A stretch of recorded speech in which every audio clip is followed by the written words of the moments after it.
Here is another setup that I'm going to make.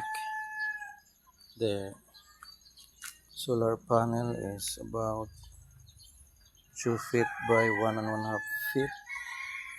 Then I have this lithium iron phosphate battery. It's now 4. The first setup I have is only 2 piles, and this one, the first setup is 1 pile, this one is 2 pile. Then this is the motor, this is the solar module. So that this is only what you need: solar panel, battery, the water pump, and the solar module.